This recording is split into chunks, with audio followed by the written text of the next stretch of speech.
Chile has just posted its largest trade deficit in 4 years, and China, one of its major export markets, is slowing.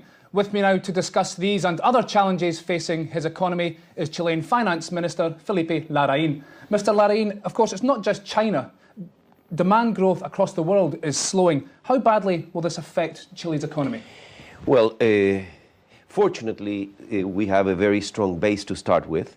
In the first half of this year, Chile's growth was 5.4%, and we were among the top 5 countries in the world in terms of growth. And we can expect some deceleration because, of course, we're not immune to what's happening in the international market. But the economy will keep growing, and the economy will keep creating jobs.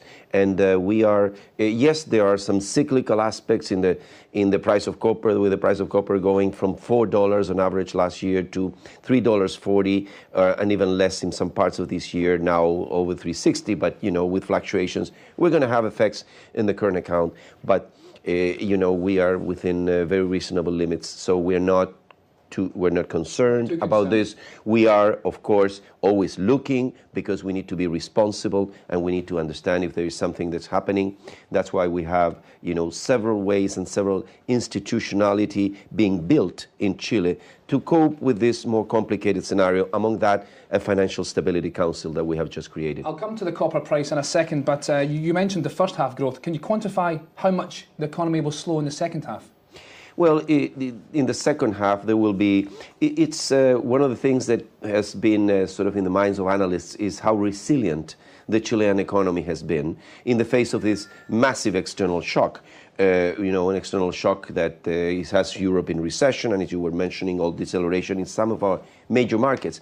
We were expecting a more abrupt deceleration. It has been very smooth, and we expect it to continue to be a smooth process. So there will be probably growth below 5, but ending the year around 5%. Do you still expect growth of around 4 to 5% next year?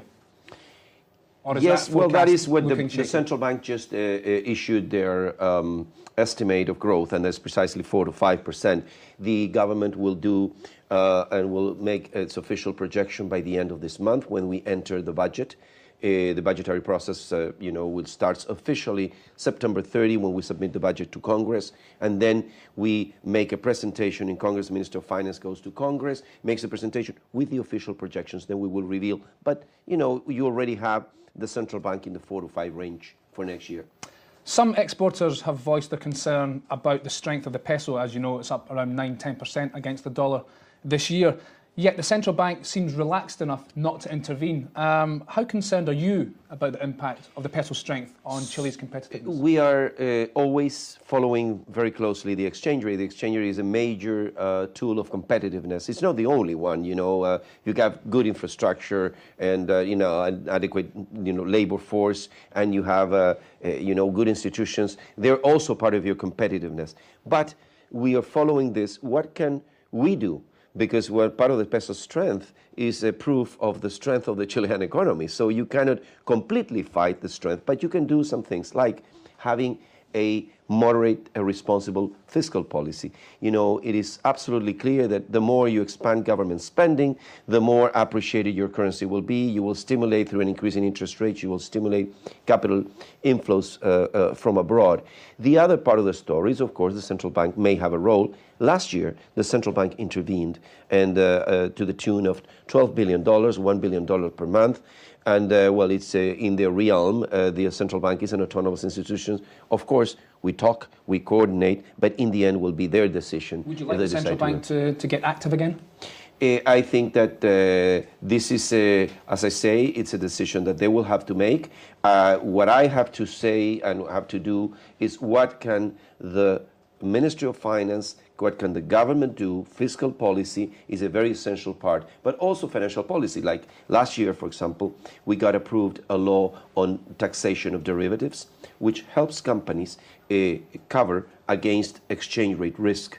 And now there is a massive increase in the coverage against exchange rate risk after that law was approved. So I think that this is some of the things we can do. Other things we do with the the state-owned commercial bank, Banco Estado, which goes to a lot of small businesses, which are involved in foreign exchange, are involved in the export market, or are importing, and to extend loans, credit, and in their own currency, so that sometimes they did get peso loans and they were selling in dollars. Now they're getting dollar loans, selling in dollars. So these are other things we can do. Okay, we're almost out of time. I just want to, I mentioned the copper price. What's your average forecast for copper price this year and next? Well, this year we started with, last year with 370. I think 350 is closer to that. I'm saying what is the government's, official projection, because I'm not allowed.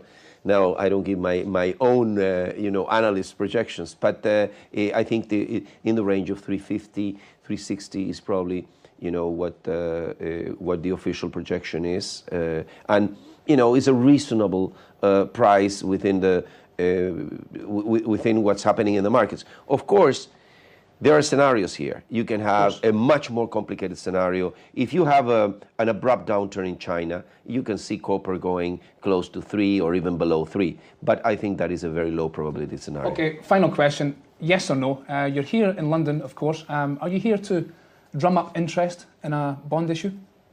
No, because we haven't announced any bond issue. This is something that we have done to a couple of bond issues. But we're not so concerned about the interest that I think if we happen to come to the markets, which can be this year, could be next year, if we decide to do, there will be a lot of interest from foreign investors, and that's what we are getting here. We will have today in Mansion House in London a group of over 400 people, about 200 UK and European investors who will like to know more about Chile and opportunities to invest in Chile. Okay, Minister, thank you very much. Thank you. That was Chilean Finance Minister Felipe Larraín talking to Reuters at the London Stock Exchange. I'm Jamie McGeever. This is Reuters.